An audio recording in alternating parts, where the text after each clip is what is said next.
Have you ever stared at a space where something massive used to be and felt the purest, coldest sense of satisfaction imaginable? I'm not talking about winning a lottery or getting a promotion. I'm talking about the feeling of looking at a concrete slab that used to hold $1 million worth of entitled steel and ego and seeing absolutely nothing. Just empty air. "Where are they?" she screamed. Her voice wasn't the polished, condescending lilt I was used to. It was ragged, terrified. "Where are the cars, OP? There were 40 cars here an hour ago." I took a slow sip of my coffee, standing on the edge of my property line, the line they swore didn't exist, and looked Patricia dead in the eye. "I don't know, Patricia, but I assume since they were parked on private property without a permit, the universe just corrected the mistake." This is the story of how a homeowners association decided that my family's legacy was their overflow parking lot. They thought they could steal my land, bribe the city, and bury me in fines until I moved. They took my road without asking. So, I made sure they walked home. To understand the level of audacity we're dealing with, you have to understand the geography. I live on what you'd call a legacy holdout. My grandfather bought 20 acres of heavily wooded land back in the 70s, long before the suburbs crawled out here like a concrete fungus. Over the decades, developers bought everything around us. They chopped down the forests, filled in the creeks, and built the Gables at Stony Creek, a soulless beige labyrinth of McMansions governed by the strictest, most militant HOA in the state. But they didn't get us. We were an island of trees in a sea of manicured lawns. The only access to my house is a long, narrow, paved strip. Let's call it Old Mill Lane. It connects the main county road to my driveway. It looks like a street. It feels like a street, but legally, it is a private driveway. It belongs to me, 100%. For years, it was quiet, until she took over. Patricia. Imagine a woman whose entire personality is a clipboard, hair sprayed into a helmet of blonde authority, a smile that never reaches her eyes, and a belief that she is God's gift to property values. It started on a Tuesday. I was coming home from a 12-hour shift at the plant. I turned off the county road onto Old Mill Lane, ready for a beer and silence. But I couldn't get in. There was a gate. Not a literal gate, but a barrier. 2 bright orange construction horses were blocking my driveway. And behind them, a paver's crew was measuring the width of my asphalt. I slammed my truck into park and stormed out. "Hey, what is this? Get this stuff off my road." A guy in a neon vest looked up, confused. He pointed toward the tree line where the HOA boundary started. "Just following orders, buddy. The lady said we're widening the access road for the new clubhouse entrance." "Access road? This is a private driveway.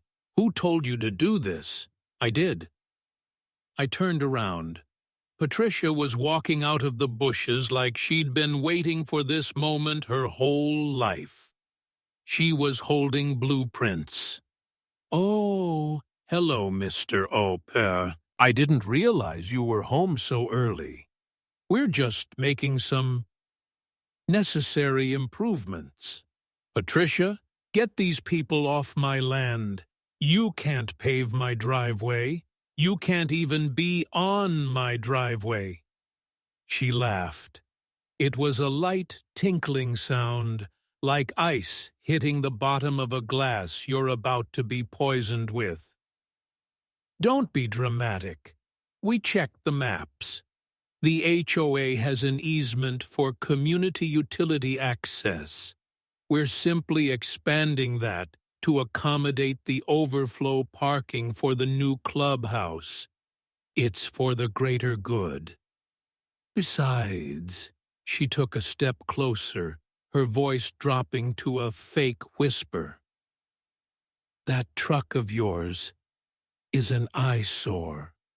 Once we pave this and put up the proper HOA-approved lighting, your property value will go up.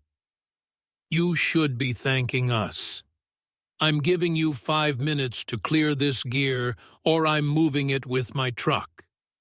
She stopped, smiling. "If you touch any HOA contracted equipment, I will have the police here before you can blink. This is community jurisdiction now. Learn your place." She turned her back on me and waved the workers to continue. I didn't blink. I called the police. I stood there, arms crossed, blocking the pavers from pouring any asphalt, while Patricia stood 10 feet away, typing furiously on her phone. When the cruiser rolled up, I felt a wave of relief. This was simple. Trespassing. Destruction of property. Easy win, right? Wrong. 2 officers stepped out. One looked tired. The other looked like he was barely out of the academy. Before I could even open my mouth, Patricia was there. Tears. Actual, manufactured tears. "Officer, thank God. This man, he's being so aggressive. We have a crew trying to do city-mandated road improvements, and he threatened to run them over." "That's a lie. This is private property. They are trespassing." The tired officer held up a hand. "Sir, calm down. Let's see some ID." I handed over my license. Patricia handed over a thick binder. "Here are the zoning permits, the easement grant from 1998, and the authorization from the town council, signed by Councilman Higgins." The officer flipped through her binder.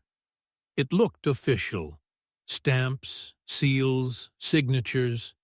He looked at my license, then at the dirt and trees of my property, then back at the official binder.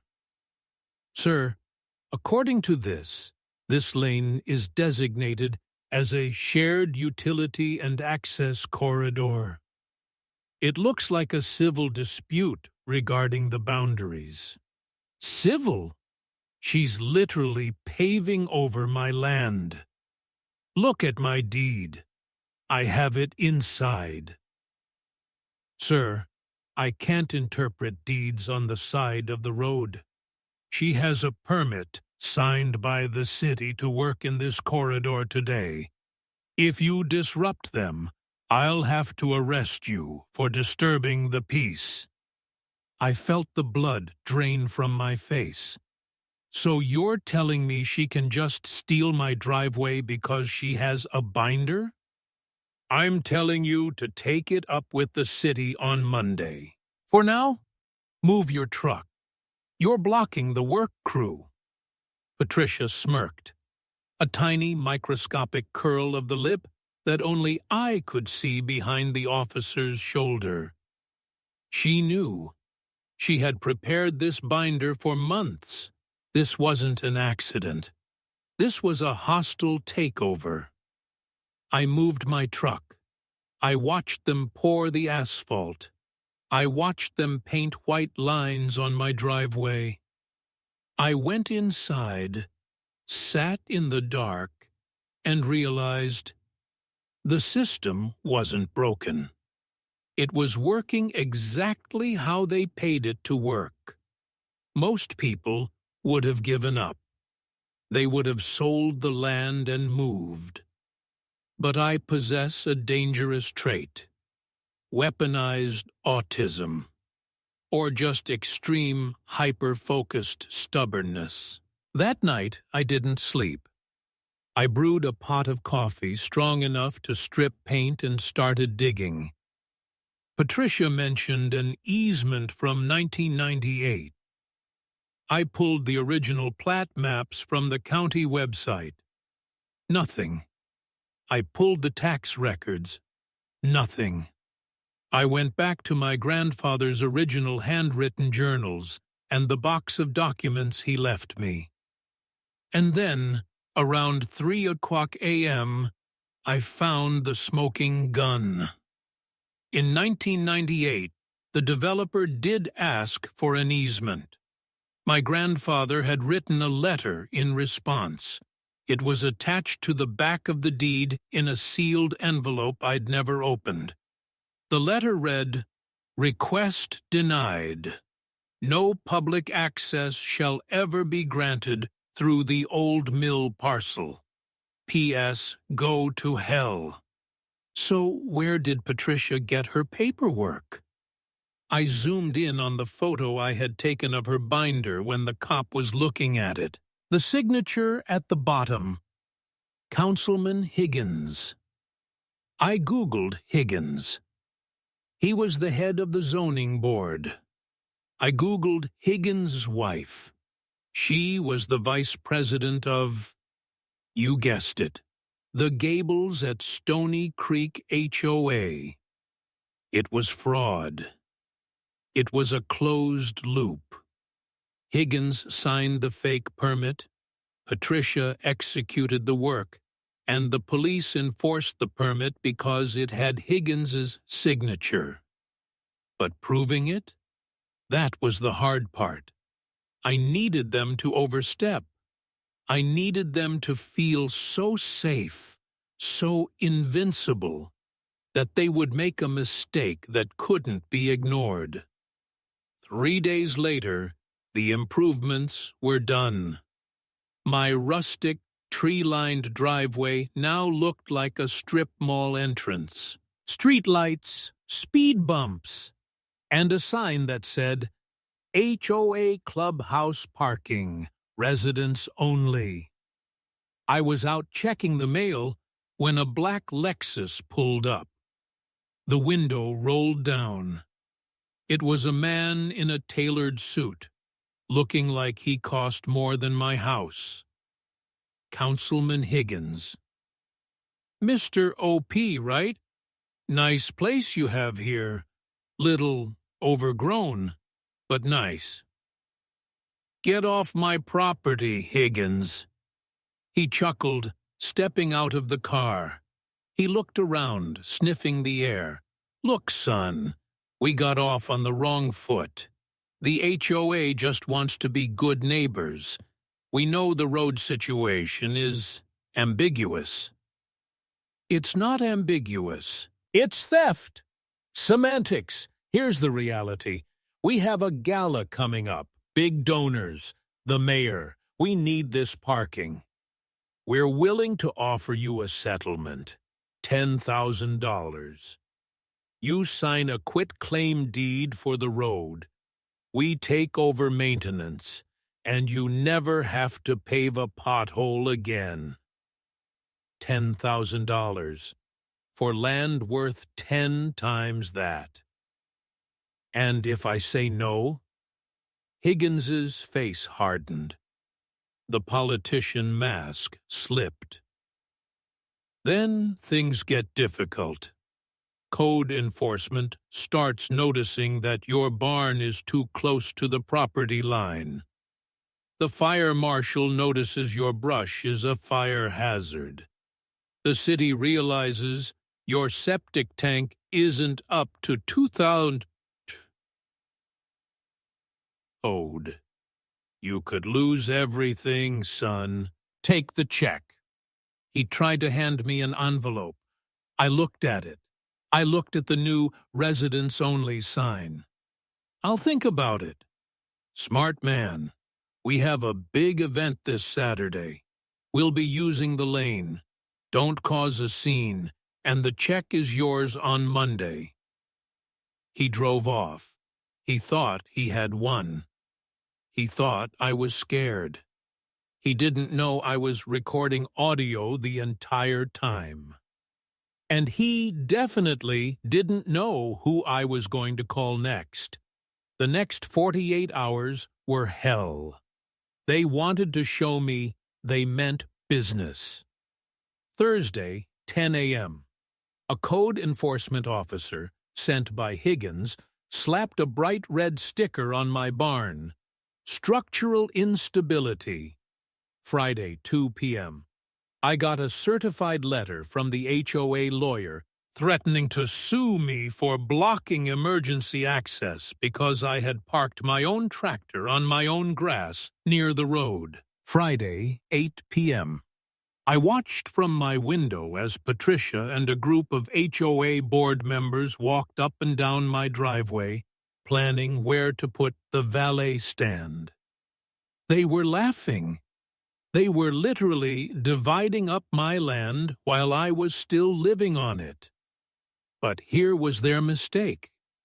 Arrogance breeds blindness. Because they thought they owned the road, they stopped treating it like a utility easement and started treating it like a private parking lot. I watched them put up signs. Valet parking only. Saturday, 6 p.m., midnight. They were planning to stack cars, dozens of them, blocking the entire length of the lane. If it was a public road, like they claimed, blocking it was illegal. If it was a private road, which it was, parking there without permission was trespassing. They had trapped themselves. I needed heavy artillery. I couldn't do this with just a property deed and righteous anger. I called an old friend of my grandfather's. Let's call him Iron Mike. Mike owns the biggest, meanest towing and recovery company in the county. He hates three things: taxes, politicians, and people who touch other people's trucks. I went to his yard on Friday night. I laid it all out. The map, the fake permit, the threats from Higgins, the recording. Mike chewed on an unlit cigar, looking at the map. So, let me get this straight. They want to use your land to park 50 luxury cars for a private party? Yep. And they claim to the cops that it's a fire access lane to get the permit? Exactly. Mike grinned, a wolfish, terrifying grin. Well, son, you know the state law regarding fire lanes. If a vehicle blocks a designated fire lane, it constitutes an immediate public safety hazard. It can be removed instantly. No grace period. No warning. But they also claim it's my private land when they want to fine me. Even better, that's predatory trespass. If you post tow-away zone signs 24 hours in advance, you can legally impound anything with wheels. I have the signs in my truck. I can get 10 trucks there. Flatbeds, snatch and grabs. We can clear 50 cars in 30 minutes if we coordinate. The gala starts at 7:00 p.m. Speeches are at 8:00 p.m. We'll stage at the abandoned mall a mile down the road. You give the signal. We sweep. We shook hands. His grip felt like hydraulic pliers. Saturday night. The air was warm. The crickets were chirping. and the Gables at Stony Creek were partying. It was a parade of excess. Mercedes, BMWs, Teslas, Range Rovers. They rolled up my driveway, handed their keys to the valet, a kid who looked about 16, and strutted into the clubhouse. Patricia was at the entrance wearing a dress that looked like it cost more than my truck, greeting people. She saw me watching from my porch. She waved, a little petty finger wiggle. "I won," the wave said. By 7:45 p.m., my driveway was a parking lot, bumper to bumper, double parked. There was no way a fire truck could get through. There was no way I could get out. Perfect. I walked to the edge of the property, hidden by the big oak tree, and pulled out my walkie-talkie. Green light. Execute. It was a military operation. 10 tow trucks rolled out of the darkness from the county road. No sirens, just the low rumble of heavy diesel. They worked in teams. The first 2 trucks blocked the exit so no one could leave. The next 4 trucks went straight for the most expensive cars blocking the main path.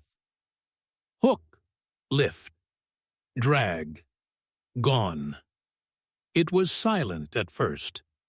The party music from the clubhouse drowned out the sound of the hydraulics. Mike's team was surgical. They didn't even start the cars. They just dollied the wheels and dragged them onto the flatbeds.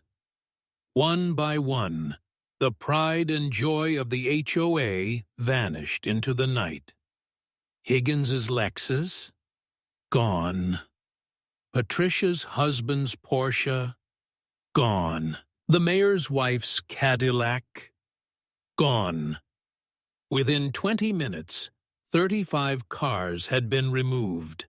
My driveway was empty again, just silence and tire marks. I walked over to the clubhouse. I could hear Higgins giving a speech inside. And thanks to the tireless work of our board, specifically Patricia, we have secured the future of our community expansion. I pushed open the double doors. The room went quiet. I was wearing dirty work boots and a flannel shirt. I looked like a ghost crashing a wedding. "Excuse me, you cannot be in here. This is a private event." "I know. I just came to let you know there's been a towing incident." "What are you talking about? Get out."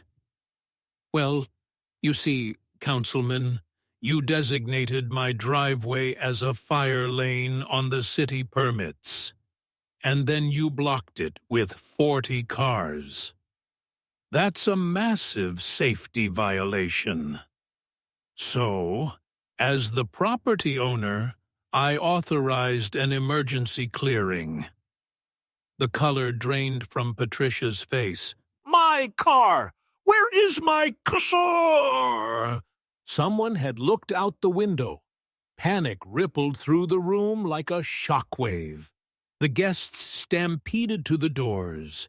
The scene outside was pure chaos. Men in tuxedos running around screaming at empty asphalt. Women crying into their phones. Patricia stood frozen. "They're at Mike's impound lot. It's cash only. And since it was a weekend emergency call-out, I think the fee is triple." The fallout was nuclear. The police were called, obviously. But this time, I was ready.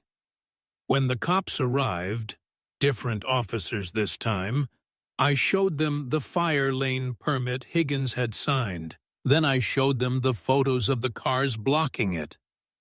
"Well, he's right. You can't block a fire lane, and you can't park on private property without the owner's consent. This is a civil matter. Total towing and impound fees for 42 cars, $38,000. Since the valet company was hired by the HOA was liable. The HOA insurance policy didn't cover illegal acts, like trespassing, so the board members were personally sued by the guests. The audio recording of Higgins trying to bribe me? I sent that to the local news station and the state attorney general. Higgins resigned 2 weeks later amidst a corruption investigation. Patricia was voted out of the HOA presidency in a unanimous vote of no confidence. Last I heard, she put her house up for sale because the neighbors stopped talking to her. As for the road, I filed a countersuit for the cost of removing the asphalt they laid. I won. The court ordered the HOA to pay to remove the road improvements and restore the land to its original state. I took that money, bought a new gate, a real one, steel and electric, and a very large, very visible sign, private property. Fuck around and find out. They wanted a parking lot. They got a lesson in property rights. The moral of the story? Never mistake silence for weakness, and never, ever block a man's driveway when he has a friend with a tow truck. If you enjoyed seeing entitled people lose their luxury cars, hit that like button. It helps the algorithm find more Karens to expose.